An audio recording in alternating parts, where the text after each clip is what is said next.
Isang magandang umaga po sa atin lahat mga kapatid. May project na naman tayo. Concert na naman ito na 502A. Ang problema dito ay wala ring tunog mga bro. Kagabi pa to dinala, kaya lang medyo marami talaga tayong ginawa, hindi natin nahabol. So ngayon na to umpisahan na naman itong ating panibagong gagawin. Puro napansin nyo mga bro, halos puro amplifier ang mga ginagawa natin sa ngayon. Kasi yan talagang kapanahonan ng mga amplifier, yung papaingay. Doon December hanggang New Year mga bro, bakbakan to sa mga amplifier. Kaya bihira yung TV matang. Pero mayroon pa rin mga pa-TV pa isa-isa mga bro. Pero kadalasan amplifier talaga mga pinapagawa. So ito, chinik ko na to binuksan ko na to kagabi mga bro, chinik ko. Yung fuse nga pumutok yung isa. So ang gagawin natin ito, babaklasin na natin yung pinaka-main amp nito. Yung ampli na to, walo yung power output na ginagamit mga bro. Hindi katulad ng in-upload natin nakaraan ay 4 lang. So ito naman ay 8. So baklasin natin lahat yung kanyang power output. Check natin, sigurado may shorted na naman yan kasi pumutok yung ating fuse. Tapos tingnan natin lahat yung mga posibleng sira pa. So babaklasin mo natin yung pinaka-main amp nito mga bro para ma-check natin na maayos. Tapos tanging baklasin natin lahat ng power output transistor para malaman natin kung ilan yung naging sira nito. So ito ang pinakaunang mission natin sa umagang ito mga bro. At medyo hahataw-hatawin ko lang ito mga bro kasi medyo mahaba-haba, marami-rami pa tayong gagawin ng mga amplifier. So shout out na lang sa inyong lahat mga bro at maraming salamat sa palagi sa inyong suporta at sa panunood sa ating munting channel, sa mga ina-upload natin na video mga bro. At sana wag na rin wag din salamat para ng marami mga bro. Sana hindi sa mga hindi nag-skip ng ads mga bro, maraming salamat.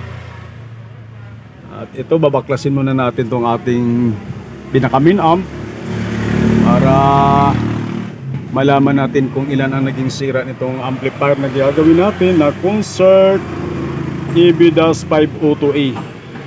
So babaklasin ko lang mga bro, update na lang na uli mamaya. Medyo nabubulol tayo ng maaga ito babaklasin ko lang. Tuloy natin mga bro, bago natin baklasin yung pinaka power output. Share ko lang mga bro, yan, focus ko lang yung fuse kasi kanina medyo malayo. Yan, putol talaga yung fuse yan. Pinagawa na rin pala to kasi dati, sabi na may-ari.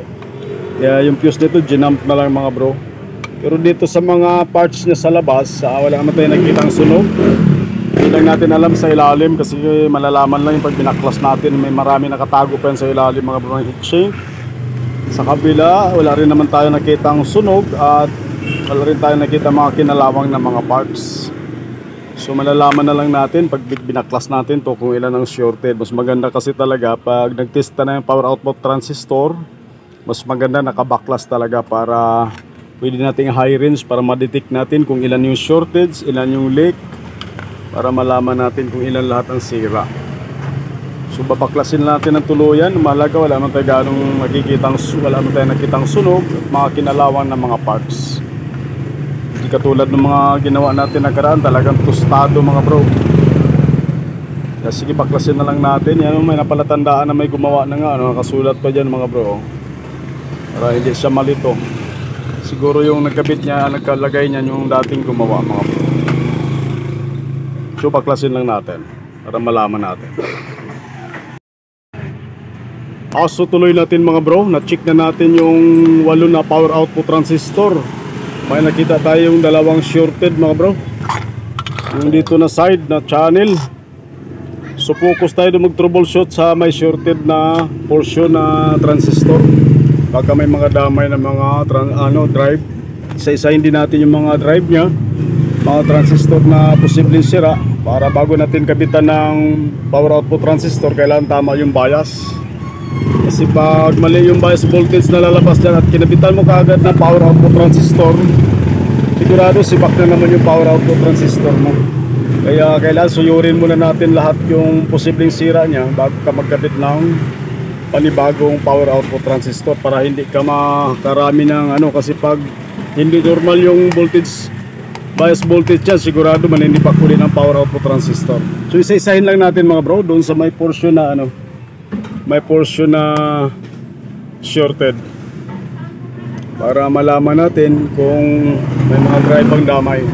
So update na lang ulit mamaya mga bro. Medyo halugugin lang natin yan para mapabilis natin ang ating troubleshooting, kasi medyo marami talaga tayong gagawin na amplifier pa.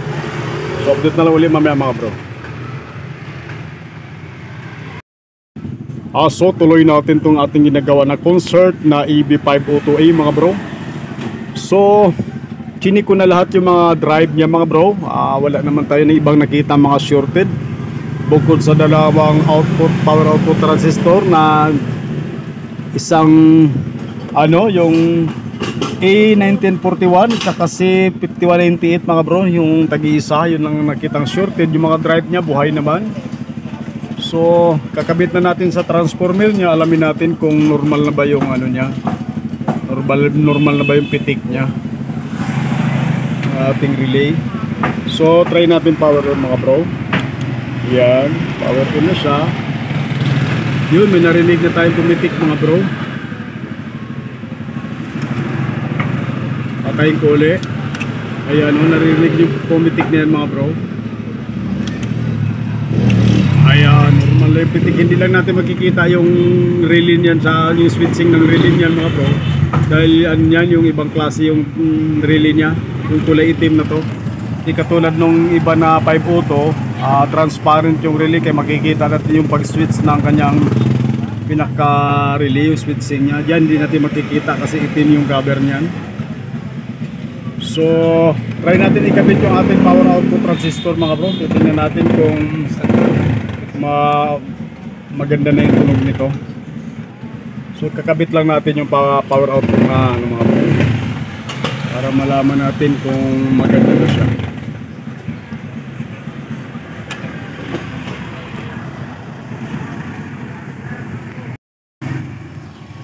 So tuloy natin tong ating ginagawa na concert mga bro. So kinabit na natin sa transformer yung kanyang pinaka main amp, na ikabit na natin yung lahat ng power output niya. Para power output na 8, nagbulol tayo ron ah. So yan na, okay na mga bro. So try natin i-sound check, gamitan lang muna natin ang kanyang tweeter muna mga bro, para malaman natin kung maganda na ba yung tunog niya. So power on tayo. Power on. Ayan, pumitik na yung relay. Try natin i-volume.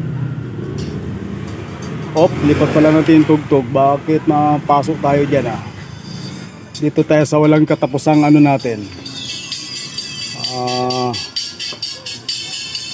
chat na walang katapusan. So okay, narinig natin yung tunog mga bro. So saan ba yan? Left channel. Try natin lipat sa right channel. Tutusok na natin mga bro para mabilis. Okay rin yung right. Ito naman yung left. So try natin palagyan natin ng malaking speaker para malaman natin kung okay ba yung kanyang tone control, kung wala bang problema yung tone control niya, para ma-check natin lahat. Kasi handa na naman to sa matinding labanan na naman daw mga bro. At kabitan natin ng malaking speaker muna. At ito, nailagkabitan na natin ng malaking speaker mga bro. So try natin, power on tayo. Zero volume muna tayo. Volume tayo.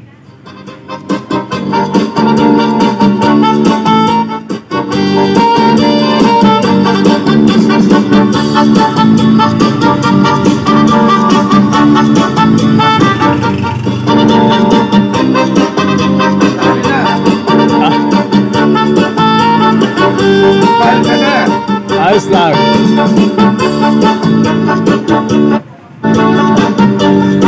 This is solid reason. Cha-cha-na.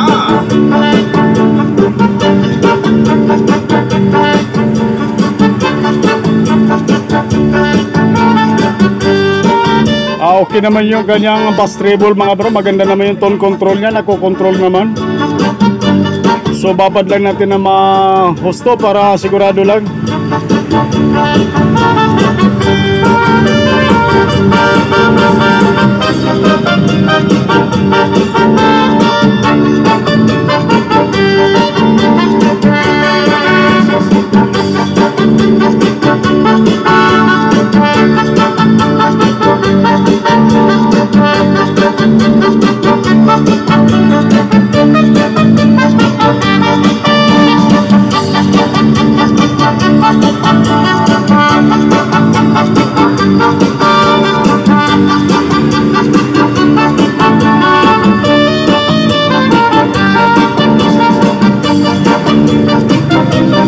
Left channel palagi yan mga bro. Mamaya ililipat natin sa right channel.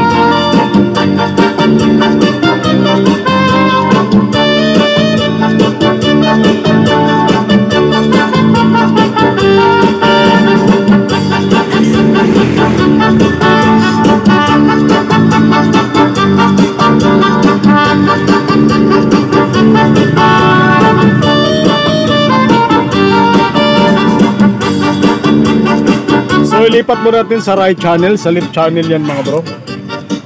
So lipat mo na natin sa right channel. Ayos lang natin.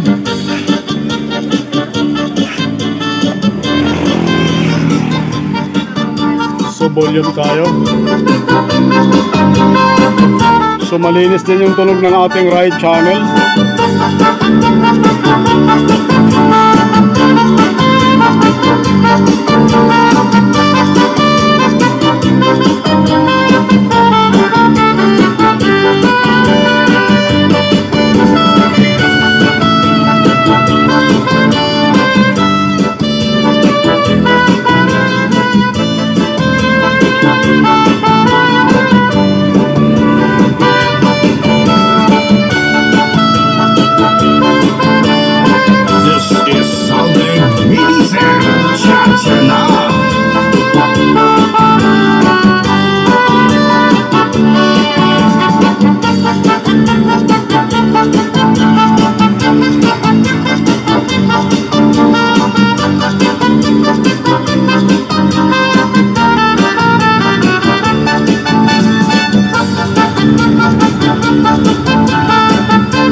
So screw lang natin mga bro para ma-final testing na natin. Patayin muna natin.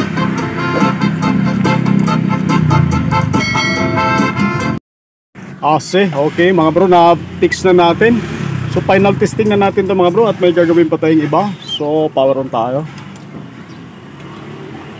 Lipat na natin sa pinakapamalakasan natin na tugtog.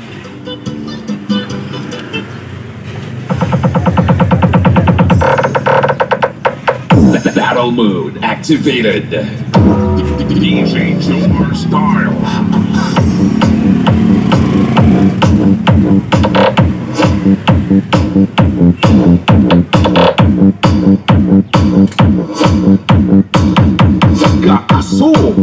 Gaaso-aso. Ang lupit. Ari mo, sampulan takan. Boss bakit?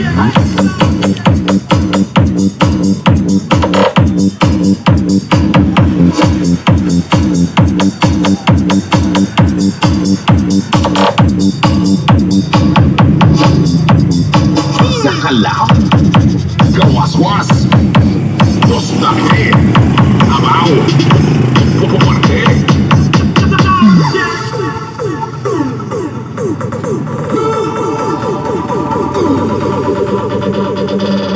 Pumbahan kamayan ka nagtatakok yan o bomba.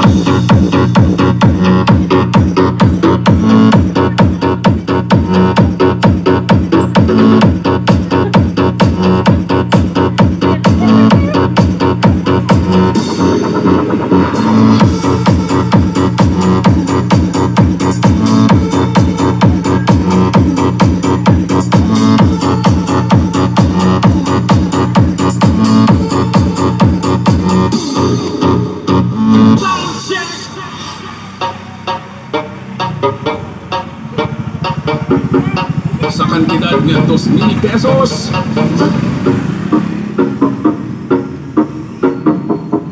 Pumbahan nga masunog amplifier.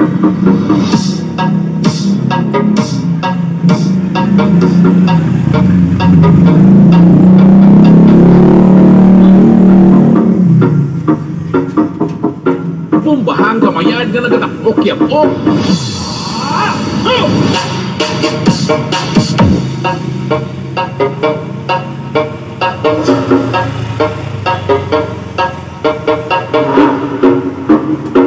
Bombahan tudo-tudo agud mapingas unto kaupod mo.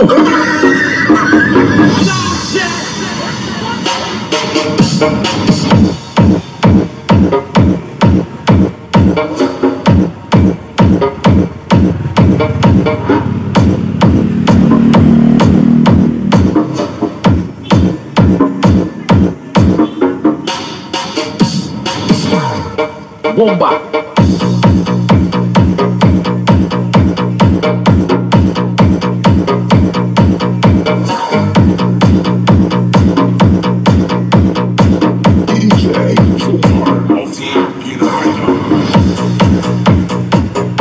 So, okay na itong ating ginagawa na concert na ABDAS 502A. Mga bro, maraming salamat sa inyong panonood palagi at suporta.